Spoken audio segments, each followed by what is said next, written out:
بسم اللہ الرحمن الرحیم۔ شروع اللہ پاک کے نام سے جو نہایت مہربان اور رحم کرنے والا ہے۔ پیارے دوستو، آج ہماری اس ویڈیو کا موضوع حضرت داؤد علیہ السلام کی قوم کے 12,000 یہودی بندر کیسے ہو گئے۔ ویڈیو شروع کرنے سے پہلے آپ لوگوں سے درخواست ہے کہ ہمارے چینل کو سبسکرائب کر کے بیل آئیکن کو ضرور دبائیں تاکہ ہماری آنے والی ہر نئی ویڈیو سب سے پہلے آپ تک پہنچے۔ روایت میں ہے کہ حضرت داؤد علیہ السلام کی قوم کے 70,000 افراد تھے اور یہ عقبہ کے پاس سمندر کے کنارے ایلا نامی گاؤں میں رہتے تھے، اور یہ لوگ بڑی فراخی اور خوشحالی کی زندگی بسر کرتے تھے۔ اللہ تعالیٰ نے ان لوگوں کا اس طرح امتحان لیا کہ ہفتہ کے دن مچھلی کا شکار ان لوگوں پر حرام فرما دیا اور باقی دنوں میں شکار حلال فرما دیا، مگر اس طرح ان لوگوں کو آزمائش میں مبتلا فرما دیا کہ ہفتے کے دن بے شمار مچھلیاں آتی اور دوسرے دنوں میں نہیں آتی تھیں۔ تو شیطان نے ان لوگوں کو ایک ہیلا بتا دیا کہ سمندر سے کچھ نالیاں نکال کر خشکی میں چند حوض بنا لو۔ جب ہفتے کے دن ان نالیوں کے ذریعے مچھلیاں حوض میں آ جائیں تو نالیوں کا منہ بند کر دو اور اس دن شکار نہ کرو، بلکہ دوسرے دن آسانی کے ساتھ ان مچھلیوں کو پکڑ لو۔ ان لوگوں کو یہ شیطانی ہیلا بہت پسند آیا، اور ان لوگوں نے یہ بھی نہیں سوچا کہ جب مچھلیاں نالیوں اور حوض میں متعدد ہو گئی تو یہی تو ان کا شکار ہو گیا۔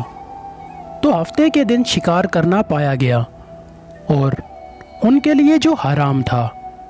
اس موقع پر ان یہودیوں کے 3 گروہ ہو گئے۔ ان 3 گروہ میں کچھ لوگ ایسے تھے جو شکار کے اس شیطانی ہیلا سے منع کرتے رہے اور ناراض و بیزار ہو کر شکار سے باز رہے، اور کچھ لوگ اس کام کو دل سے برا جان کر خاموش رہے۔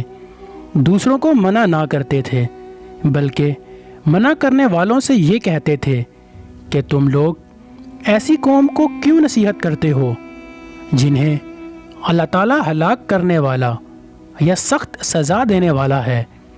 اور تیسرے نمبر پر وہ لوگ تھے جو سرکش نافرمان لوگ تھے، جنہوں نے حکم خداوندی کی اعلانیہ مخالفت کی اور شیطان کی ہیلا بازی کو مان کر ہفتے کے دن شکار کر لیا اور ان مچھلیوں کو کھایا اور بیچا بھی۔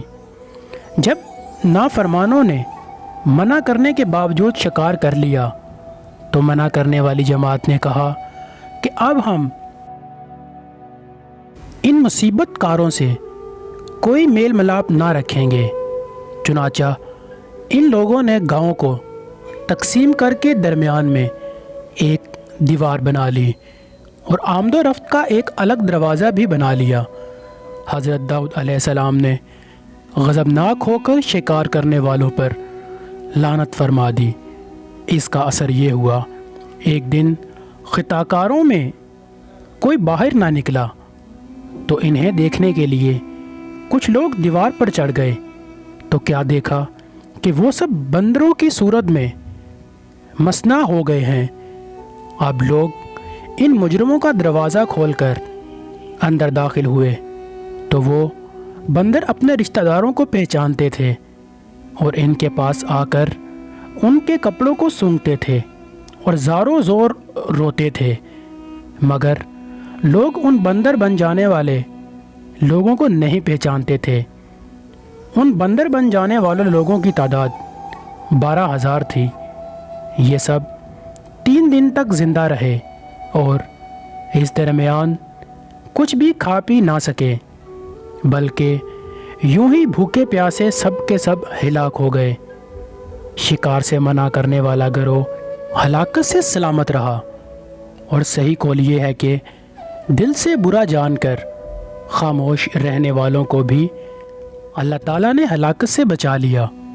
قرآن پاک میں کچھ اس طرح بیان کیا گیا ہے، اور ان سے حال پوچھو اس بستی کا جو دریا کنارے تھی، جب وہ ہفتے کے بارے میں حد سے بڑھے، جب ہفتے کے دن ان کی مچھلیاں پانی پر تیرتی ان کے سامنے آتی، اور جو دن ہفتے کا نہ ہوتا تو مچھلیاں نہ آتی۔ اس طرح ہم انہیں آزماتے تھے ان کی بے حکمی کے سبب۔ جب ان میں سے ایک گروہ نے کہا، کیوں نصیحت کرتے ہو ان لوگوں کو جنہیں اللہ ہلاک کرنے والا یا انہیں سخت عذاب دینے والا؟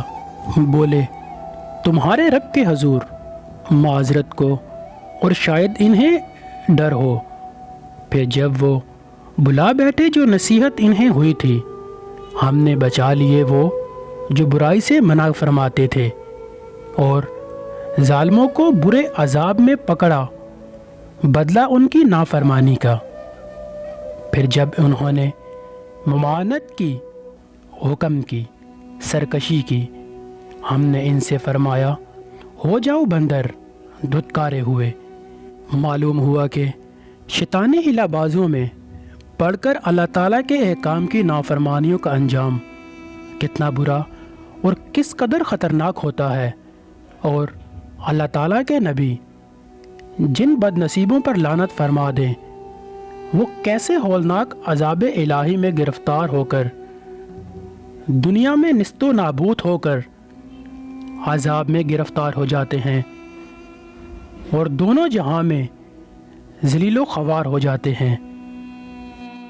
اصحاب ایلا کے اس دل دہلا دینے والے واقعے میں ہر مسلمان کے لیے بڑی عبرتوں اور نصیحتوں کا سامان ہے۔ کاش اس واقعے سے مسلمانوں کے قلوب میں خوف خداوندی کی لہر پیدا ہو جائے، اور وہ اللہ تعالیٰ اور رسول صلی اللہ علیہ وآلہ وسلم کی نافرمانیوں میں بھٹکنے سے منہ موڑ کر راہ مستقیم کی شاہراہوں پر چل پڑیں، اور دونوں جہانوں کی سربلندیوں سے سرفراز ہو کر اعزاز و اکرام کی سلطنت میں تاجدار بن جائیں۔ پیارے دوستو، ہم بھی آج انہی سب نافرمانیوں میں پڑے ہوئے ہیں کہ جس کام سے ہمیں منع کیا جاتا ہے، شیطان ہمیں اپنے شیطانی وسوسوں میں لا کر اس چیز کا حل بتاتا ہے، اور ہم نافرمانیوں میں پڑ جاتے ہیں۔ اللہ تعالیٰ ہم سب کو شیطان کے شر سے بچائے اور اپنے حفظ و امان میں رکھیں، راہ مستقیم پر چلائیں۔ آپ کے ماں باپ کا سایہ ہمیشہ آپ پر سلامت رہیں، آمین یا رب العالمین۔ ویڈیو اچھی لگے تو کمنٹ باکس میں اپنی رائے کا اظہار ضرور کیجیے گا۔ آپ کی دعاؤں کا طلبگار۔ اللہ حافظ۔